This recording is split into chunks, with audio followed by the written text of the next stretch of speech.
Morning dear students. विद्यार्थ्यांनो, आपण पाठ क्रमांक 14 ते जीवनदायी झाड हा पाठ आपण बघत आहोत. आणि या पाठामध्ये आपण काय बघितलं की एक लिंबाचे झाड, परंतु ते किती प्राण्यांना, किती कीटकांना जीवन देत असते, त्यांना आश्वासन देत असते, त्यांच्या दिलाशाचं केंद्र असतं. ओके, तर मानवी जीवन आणि लिंबाचं झाड यांचं सुंदर असे सांगड या पाठामध्ये घालण्यात आलेली आहे. या पाठाच्या द्वारे आपल्याला झाडांचे फायदे किंवा महत्त्व लेखकांनी सांगितलेले आहेत. मुलांनो, या पाठावर आधारित जे ऑब्जेक्टिव्ह प्रश्न होते, छोटे छोटे प्रश्न, ते आपण बघितले. आज आपण या पाठावर आधारित जे स्वमत आहे ते आपण बघणार आहोत. स्वमत मतलब पर्सनल रिस्पॉन्स क्वेश्चन्स. तर या पाठातील पहिलं स्वमत काय आहे बघा, की वृक्ष व मानवी जीवन यांच्यातील परस्पर संबंधाविषयी तुमचे मत सोदाहरण स्पष्ट करा. तर काय आहे प्रश्न मुलांनो, की वृक्ष, वृक्ष मतलब पेड़, आणि मानवी जीवन मतलब ह्यूमन बीइंग, इन दोनों में परस्पर एक दूसरे के साथ कैसा संबंध है, इसके बारे में आपको खुद के मत, खुद के ओपिनियन यहाँ पे रखने हैं. बच्चों, क्वेश्चन आपको डिफिकल्ट लगेगा लेकिन इसका आंसर बहुत इजी है. यहाँ पे इस क्वेश्चन में वृक्ष इंसानों के लिए कैसे यूजफुल है उसके बारे में आपको आंसर लिखना है. ओके, तो यहाँ पे मैंने आपको गाइडेंस के लिए, आपके रेफरेंस के लिए एक आंसर दिया है, लेकिन आप लोग आपके ओन वर्ड्स में आंसर लिख सकते हो. बघा काय सांगितलेलं आहे, वृक्ष व मानवी जीवन यांचे परस्पर संबंध अतूट आहेत. मतलब वृक्ष, पेड़ और इंसान, इन दोनों का संबंध, रिलेशन घनिष्ठ आहे. अतूट मतलब कभी भी टूटने वाला नहीं है. वृक्षांशिवाय मानवाच्या जीवनाची कल्पनाच करता येणार नाही. पेड़ों के बिना इंसानों के बारे में, उनके लाइफ के बारे में हम लोग कल्पना भी नहीं कर सकते हैं. त्यांच्याशिवाय माणसाचे अस्तित्वच राहणार नाही. पेड़ों के बिना इंसानों का कुछ भी अस्तित्व नहीं है. वृक्ष मानवास प्राणवायू देतात. देखो, प्राणवायू, ऑक्सिजन. ओके बच्चों, त्यामुळेच माणसास श्वसनास वायू मिळतो. वृक्षों, पेड़ों की वजह से जो ऑक्सीजन मिलता है उससे इंसान ब्रीदिंग करता है. इस क्वेश्चन में बच्चों आपको पेड़ के जीव जितने भी फायदे हैं वो यहाँ पे लिखने हैं. प्राचीन काळापासून पाहिले तर, प्राचीन मतलब बहुत पुराने जमाने से अगर हम लोग देखें तो आपल्या लक्षात येईल की ऋषी मुनींनी याच वृक्षाच्या खाली बसून तप केलेले आहे. अगर आपको मालूम है कि पहले की जो गुरुकुल पद्धति थी, या पहले के जो ऋषि मुनि थे, महान लोग थे, जो वो पेड़ों के नीचे बैठ के तपश्चर्या करते थे, ध्यान साधना करते थे, मेडिटेशन करते थे, और इसी पेड़ों के नीचे बैठ के उनको साक्षात्कार होते थे. वही दिया है, देखो, त्यांना दिव्यत्वाचा साक्षात्कार वृक्षामुळेच झालेला आहे. गौतम बुद्धांना ज्ञान बोधिसत्व वृक्षाच्या खालीच मिळाले. आपको मालूम है कि गौतम बुद्ध जो थे उनको एक पेड़ के नीचे वो ध्यान साधना करते थे और वहाँ पे उनको बहुत सारा नॉलेज मिला था. तुकोबाने आपली अभंग रचना वृक्षाच्या सानिध्यात बसूनच लिहिले. तुकाराम महाराज, तुकोबा मतलब कौन, तुकाराम महाराज. लेकिन देखो बच्चों, ये आपको अगर डिफिकल्ट जा रहा है तो ये आप ओमिट करके यहाँ पे आप दूसरा भी लिख सकते, कि जैसे की झाडापासून आपल्याला पाने, फुले, फळे मिळतात, झाड आपल्याला घनदाट छाया देतात, झाडाच्या लाकडापासून आपण घरं बांधतो, झाडापासून आपण कागद तयार करतो, त्याचप्रमाणे झाडावर पक्षी घरटी बांधतात, बरोबर की नाही.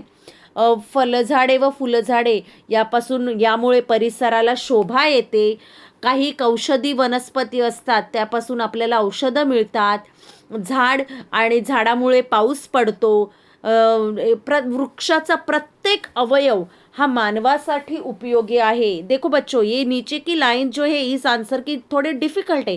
तो जो मैंने आंसर अभी बोला कि झाड़ फुले देतो, घनदाट सावली देतात, लाकूड देते, कागद देतो, काही झाडापासून आपल्याला औषधं मिळते, झाडांमुळे पाऊस पडतो, प्रत्येक अवयव झाडाचा हा उपयुक्त असतो, उपयोगी असतो. तर हे उत्तर तुम्हाला ह्या ठिकाणी या प्रश्नाच्या बदल्यात लिहायचं आहे. आता आणखीन पुढे जाऊया, आपण बघूया दुसरा प्रश्न काय आहे. तर दुसरा प्रश्न आहे, झाड सजीवांसाठी जीवनदायी केंद्र कसे बनू शकते?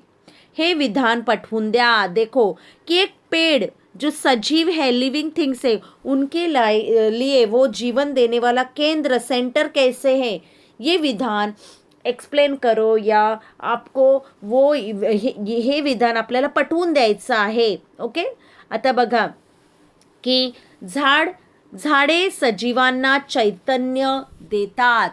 आपण बघितलं ना की झाड हे सजीवांना चैतन्य देते. त्याचप्रमाणे सजीवांचे मन प्रफुल्लित करतात. लेसन के हेल्प लेके हमें ये लिखना है. झाडे सजीवांच्या जीवनात आल्हाददायक गोडवा निर्माण करण्याचे कार्य करतात.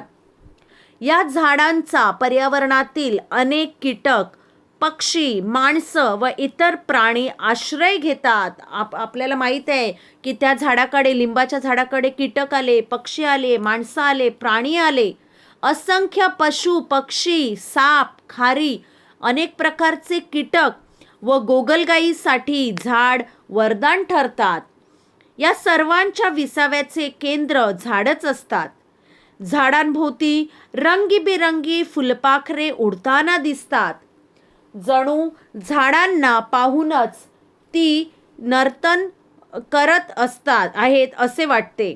या सर्व प्रकारच्या सजीवांसाठी झाडे आपले सर्वस्व बहाल करत असतात.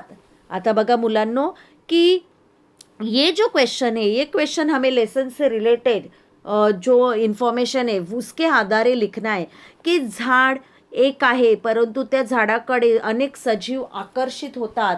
एक लिंबाचं झाड असून ते अनेकांना जीवनदान देत असतं. ह्या झाडामुळे सजीवांचे मन प्रफुल्लित होते. ओके, तर या झाडाकडे विसाव्याला कुत्री येतात, मुंग्यांचीही वस्ती होती, बरोबर की नाही. झाडावर खारी खेळायला यायच्या, पोपट, बुलबुल, चिमण्या व इतर पक्ष्यांनी हे झाड गजबजलेलं असायचं, त्यांच्या चिवचिवाट असायचा. जेव्हा झाडाच्या फुलांचा बहर आला तेव्हा फुलपाखरे, रंगीत उडते कीटक, काही फुलचुखे व भुंगे फुलांभोवती रुंजी घालू लागले. मधमाशांनी एक पोळेही झाडावर निर्माण केले. या अशा प्रकारे पशु, पक्षी व माणसेही लिंबाच्या झाडाकडे आकर्षित होत होती. म्हणून हे झाड सजीवांसाठी जीवनदायी केंद्र बनले असे म्हटले आहे. की सगळे सजीव, पशु, पक्षी, माणसे, प्राणी सगळे त्या झाडाकडे आकर्षित झाले आणि त्या झाडाने त्या सर्वांना एक आधार दिला, दिलासा दिला. म्हणून लेखक सांगतात की हे झाड सजीवांसाठी जीवनदायी केंद्र बनले आहे. ओके, तर हे विधान आपण असं पटवून देऊ शकतो. आता मुलांनो, या पाठावर आधारित आपले छोटे प्रश्न, मोठे प्रश्न सगळं झालेलं आहे. आता पुन्हा एकदा आपण शब्दार्थांची उजळणी करूया. की बघा, सापाची कात म्हणजे काय, की सापाने काढून टाकलेली अंगावरची कातडी. हाँ, सापाची कात, आपको मालूम है कि जो स्नेक रहता है वो स्नेक कुछ समय बाद वो अपनी ऊपर की, शरीर के ऊपर की स्किन छोड़ देता है, त्याला कात म्हणतात. अद्भुत म्हणजे चमत्कारिक. अद्भुत म्हणजे काय मुलांनो, चमत्कारिक. दंश म्हणजे चावणे, सापाने दंश करणे किंवा मधमाशाने दंश करणे, मुंगीने दंश करणे. दंश म्हणजे चावणे. काहिली म्हणजे उन्हाचा कडाका, एकदम खूप ऊन असते. दिलासा म्हणजे आधार किंवा विश्वास. ओके, दिलासा म्हणजे काय असतं, आधार, विश्वास.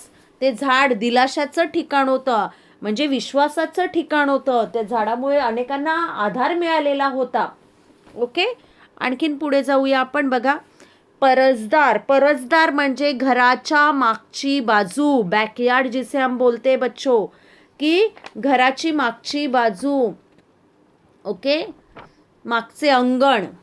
दुर्मुखलेली, दुर्मुखलेली म्हणजे चेहऱ्यावर उत्साह नसलेली, म्हणजे चेहऱ्यावर नेहमी नाराजी असलेली, उदास असलेली, उत्साह नसलेली. प्रवृत्ती, प्रवृत्ती म्हणजे स्वभाव, बिहेवियर, नेचर, ओके. अनुषंगाने, अनुषंगाने म्हणजे च्या योगे, इन कॉन्टेक्स्ट ऑफ, ओके. अनुषंगाने म्हणजे च्या योगे, इन कॉन्टेक्स्ट ऑफ. सृजन, सृजन म्हणजे नवनिर्मिती, क्रिएटिविटी, ओके बच्चों. सृजनशीलता मतलब नवनिर्मिती, नवनिर्माण जिसे हम बोलते हैं, ये सेम मीनिंग है. सृजनशीलता, नवनिर्मिती, नवनिर्माण, इसका मीनिंग है क्रिएटिविटी. तो बच्चों ये लेसन आपको पढ़ना है. इस लेसन से रिलेटेड टेक्स्ट बुक में जो भी क्वेश्चन आंसर्स है वो पूरे मैंने एक्सप्लेन किए, वो सारे आपको आपके नोटबुक में लिखने हैं. Okay, thank you.